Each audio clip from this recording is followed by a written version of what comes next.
This story takes place when I was a junior high school student. One morning during summer vacation, after my father went to work, my mother and I decided to visit my maternal grandmother, who lived in a rural area.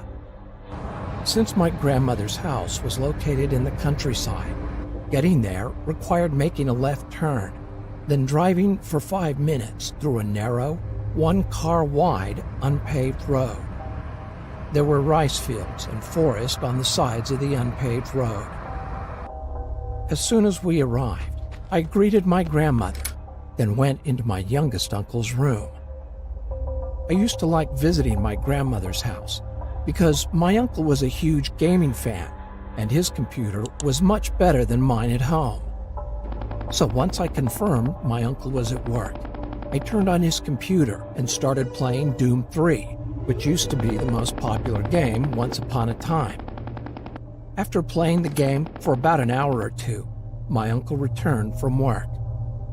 Upon his arrival, my grandmother asked him to take her grocery shopping, since my mother, my aunt, and I were visiting her house. So at about 7 p.m., they all drove to town to do some grocery shopping. I was super excited and waved goodbye to them.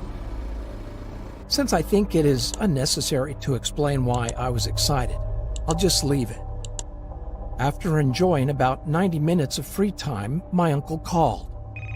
He said he was about to turn left on the road, but one of the front wheels was punctured and asked me to bring him a new tire which was in the storage shed. As I said before, after making that left turn, it took about 5 minutes to drive through a narrow, unpaved single-lane road to see my grandmother's house, but it took about 20 to 30 minutes on foot. Now that I think about it, it was quite scary to walk on that road, especially at night. It had no streetlights and was surrounded by rice fields and forest. It was almost 9 p.m., and that area got quite dark at about 8 because it was in the country. So to be honest, I was really scared, but not wanting anyone to know I was a coward, I decided to go. I grabbed the tire, left the house, and started walking along the unpaved road. I could see my uncle shining his car's headlights toward me. That said, he was still quite far away from me, and the headlights looked like 2 big yellow dots. I was a bit relieved knowing my uncle and family were on the other end of this road, but the night was dark, which deepened my fear. You know, when you walk in the darkness, your eyes adjust, and you start to see unclear shapes. I felt like I could see someone standing in the rice field, and someone sitting down, resting his chin on his hands and looking at me through the bushes. I broke out in a cold sweat and held my legs to keep them from shaking. It felt scarier than being alone on a pitch-dark night, and because of the fear and the delusion I had created, I remember feeling really dizzy. After walking for about 20 minutes, I looked towards my uncle's car and realized I was nearly there. Feeling happier, I rolled the tire faster. I rushed to hand over the tire to him as soon as possible, but saw something in front of me. I wasn't sure what it was because it was still a bit away from me, but it was something dark. Suddenly, I felt strange and slowed down. Since I wanted to determine what it was while still having some distance, I strained my head and neck trying to look carefully, but it was too dark. Although I was scared, I started to walk again, thinking, nothing is going to happen because I have my uncle and family about 300 meters away.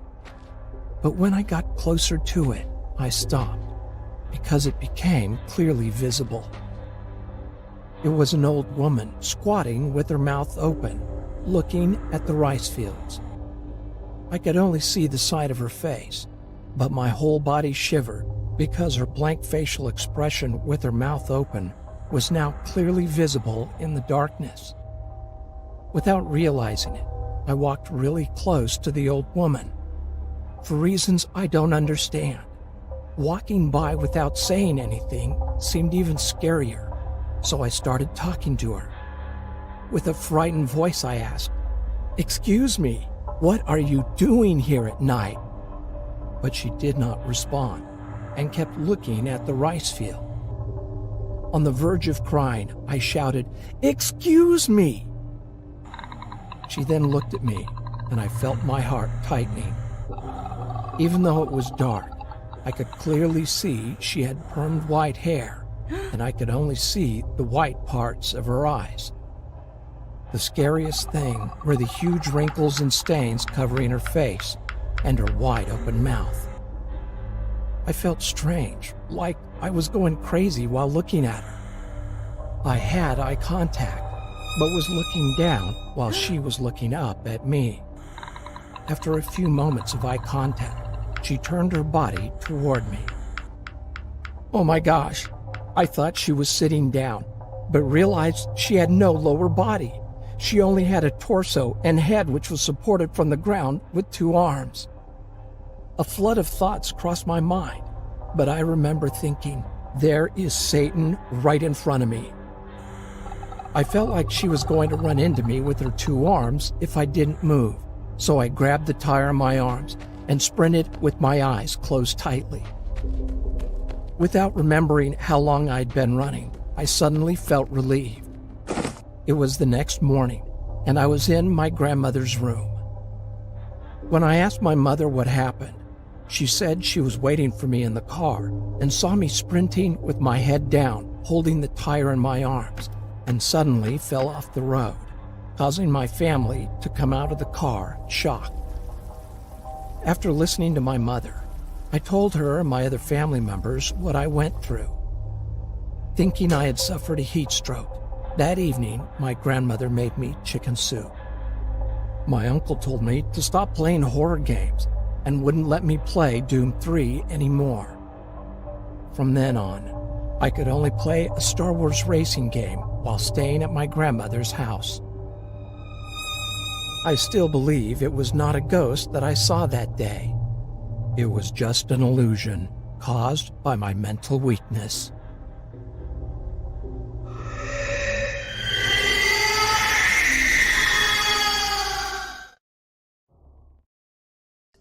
Hallows Eve Nightmare, submitted by Zara Leaks. On Halloween back in late 2015, I hosted a sleepover with 2 of my friends, Scarlett and May. May was timid and jumpy, but Scarlett was always the confident one. Anyway, we met up around 3 p.m. and set up a tent in my back garden. It was a pretty nice one, and had a carpet and a cozy place to hang out in. We set it up next to the back gate, which at the time was old and rotting, and when standing next to it, the average adult stood 2 feet over it. We all went trick-or-treating after we set everything up. It was around 7 by then. We met up with some other friends and generally had a really good time. We went back home around 10 p.m., and with the British weather being kind, it was dry all evening, and thankfully the neighborhood was pretty nice, so it was very peaceful that evening. We roasted marshmallows, played Truth or Dare, then finally laid down to sleep when it was pitch black out. The fairy lights in the garden barely illuminated anything, so it didn't bother us much. Out of nowhere, in the middle of the night, something woke us up. It was a creaking sound coming from the back gate. May shot up from her drowsy state. "Did you guys hear that?" she asked in a frightened tone. And just as she said that, we heard a cough coming from someone outside the tent. We were full alert now. Scarlett covered May's mouth in case she was going to scream, as we listened to the silent night. When the deep, throaty voice came, we almost jumped out of our skins. "You kids want some candy?" A hoarse voice called to us. It sounded like an old man, someone who had smoked way too much in their lifetime.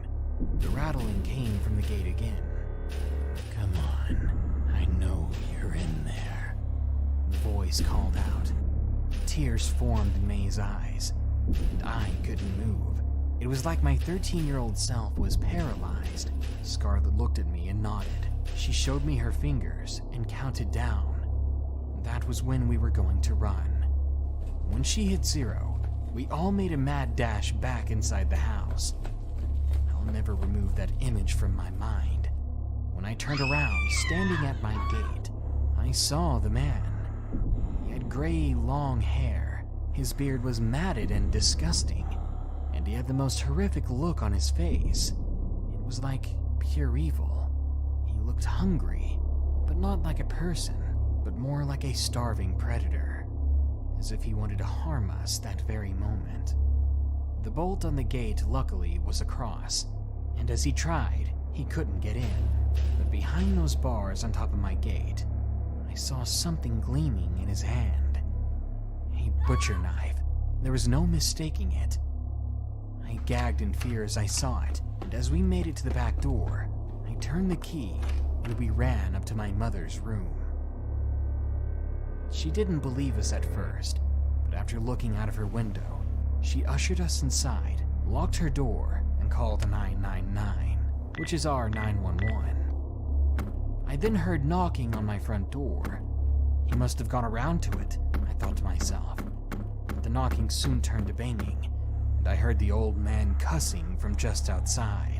When she heard the sirens, she got off the phone.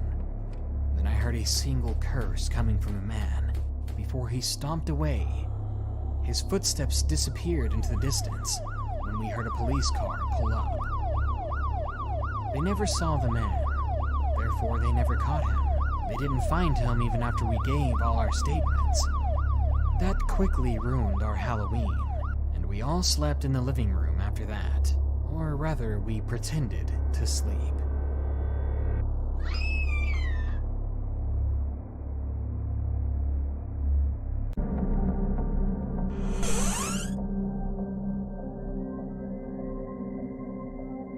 About 10 years ago, my 3-year-old son and I moved to a house from our apartment. It was a very old building, and the inside of the house always seemed to be just a little darker and just a little colder than it should have been. Not long after we moved in, a friend of mine came to visit. The whole time we were sitting and talking, she seemed very uncomfortable. When I looked at her face, I noticed that something in the other room had caught her attention. Her eyes grew wide and she said, "I have to go." I asked her what was wrong, but she refused to tell me.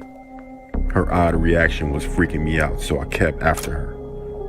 On her way out the door, she finally blurted out, "This house is haunted."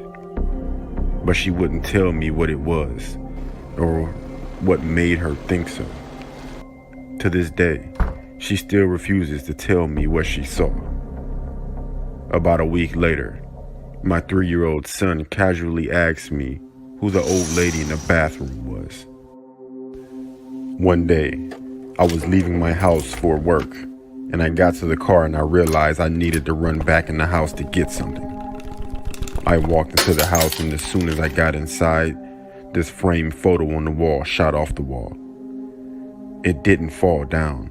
It shot horizontally away from the wall, and it landed on a mosaic table with enough force to break some of the tiles off of it. I felt like whatever was in the house was pissed, and that I came back in after it thought I had left for the day. After living in the house for about 6 months, I noticed a weird square cut into the boards on the deck. There was no handle, but I was able to pry it up. The hole was just big enough to fit through, and there was a ladder going down. For some reason, I went down and I found myself in what looked like a homemade basement. It was basically just a room dug out of the earth, with no constructed walls or stone supports or anything like that. It was very dark, but I could see something over in the corner. It was a suspicious looking stone. It looked like one of those old headstones you see in cemeteries. Just then, some insects started jumping on me, so I got out of the basement as fast as I could and never went back. Now this is the part that affected me the most. It's also the reason we left the house. One night I was in bed laying on my stomach just about to fall asleep, and I heard someone walk into my room. The footsteps came from the doorway over to my bed. I didn't realize until later that the fact that I heard the footsteps was weird because the room was carpeted. When the footsteps reached my bed, I felt someone put their hands on my back. 2 hands, just gently laid flat on my back and kept me there. I assumed it was my son. "What are you doing?" I asked, but there was no answer.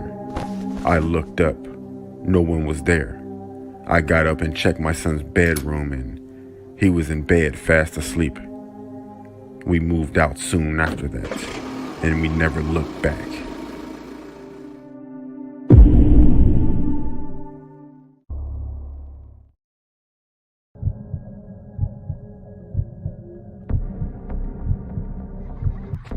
When I was a little girl, my parents took me to visit my grandmother.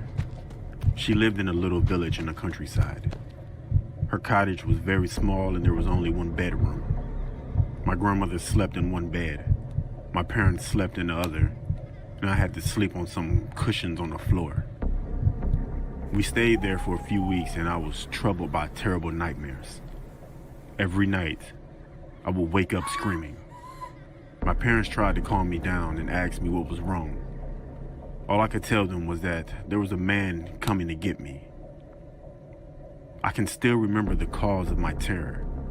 Every night, I saw a shadowy figure emerge from behind the curtains in the corner of the room. He was a pitch black man. All I could make out was his silhouette. He was tall and he was hairy. I would watch in horror as he came crawling towards me with a sickening slowness. He came up to me and he whispered something in my ear. And just as I was about to scream, he would place a finger against his lips and whisper, "Shush, shush, shush." He tortured me every night to the point where I dreaded going to sleep. As time went on, he began to appear not only at night, but also during the day. One evening, we were all watching TV in the living room, and at some point, I happened to glance to my left. The curtain slowly drew back and I saw the man standing there, staring silently at me. He raised his hand, put his finger to his lips and whispered, "Shush, shush, shush." I let out a horrified scream and immediately told my mother what I had seen. She got up and went over to the curtains, pulling them back and forth, showing me that there was nothing there. But of course, by then, he had already disappeared. When the holiday was over, we went back to our apartment in the city and the nightmare stopped. After that, my grandmother would always come visit us. So we never went to her cottage on a vacation again. As time went on, I stopped thinking about the man and eventually forgot about him altogether. One summer, when I was 13 years old and my little brother was 5 years old, we went to stay with my grandmother again. My parents were in the kitchen, having a cup of tea with my grandmother. They asked me to get my little brother ready for bed. When I was preparing a mattress on the floor for both of us to sleep on, my little brother was sitting on one of the beds. I noticed that he was being usually quiet. When I looked up, I saw that he was staring at something. "What's wrong?" I asked. Then suddenly he jerked his head around and looked at me, his eyes wide with fear. He looked at me, pointing at the curtains. The shush shush man is standing there. Needless to say, my brother and I spent the night sleeping in the kitchen, and we never went to visit my grandmother's cottage again.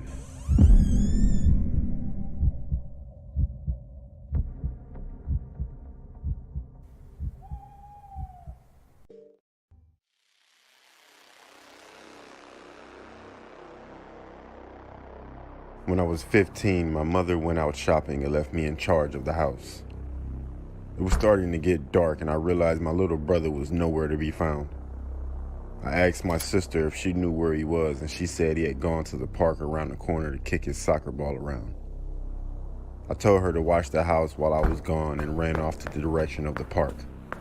When I got there, I was surprised to find the park completely empty.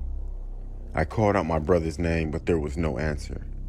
I started to get worried, and all of a sudden I heard a faint muffled noise coming from my left. I turned just in time to see a tall figure disappearing behind a large fence. I sprinted as fast as I could. When I came around to the other side of the fence, I saw something that almost made me choke in horror. My little brother was being dragged down the alleyway by a tall man. I flew into a rage and tears of anger streamed down my face.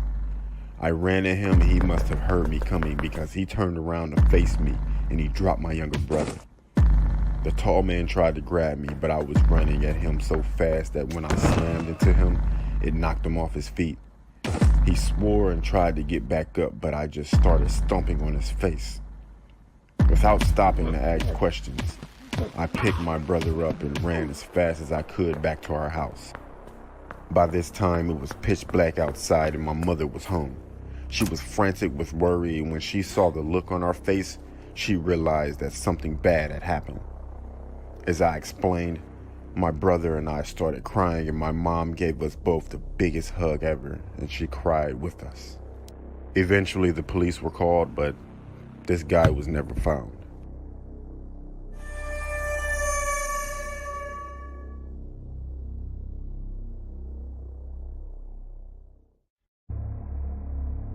I was around 10 years old when this happened. Me and my two best friends and our parents were on a long vacation in Turkey in a very good and safe hotel. One night, me and my two best friends, who I'll call Tim and Phil for this video, were staying at Tim's room in the hotel while our parents were in the hotel restaurant. The room wasn't bad, actually all of our rooms seemed safe, at least we thought it was. We were having a lot of fun watching Simpsons and playing Monopoly, but what happened that night still makes me have chills. So it was around 1 a.m. and our parents were late. Phil looked at them through the window and said, "They're still in that stupid restaurant." "Yeah, they told us they'll come back until 11 p.m. I answered. Guys? Someone is knocking on the door," Tim said. "It's probably just room service," Phil said. Can we not open the door?" I said. I was pretty scared in that situation. I was only 10 and my friends were only 2 and 3 years older than me. So we were all pretty much defenseless children in the room. Tim, who was the oldest, answered, "Oh, come on, it's just room service." The guy on the other side of the door said, "Hello. Can you please open the door?" When he said that, we were all scared. In a couple of minutes of silence, he said in a louder voice, "Open the goddamn door!" I started crying because I knew he was in room service, because if he was, he would have talked in Turkish. I was in shock, as in that moment I realized that this strange guy is using a fake ID card to open the door. Tim grabbed both of us and we ran to the bathroom and locked the door. Luckily, the guy wasn't fast to get us. He was screaming to open the door. I said, "Look, a phone!" Luckily, Tim's mom left her phone so we could call her if we needed anything. So Phil grabbed the phone and called his dad and told them the situation, and they came up to find the guy nowhere. They thought we were lying to them until the hotel manager showed them the footage. We found out that the man was stalking us and a couple other children. In a couple of days, police had finally caught him. He was a serial rapist and a pedophile. We were just lucky he wasn't fast to get us. I will never forget that night, as that was the worst day of my life.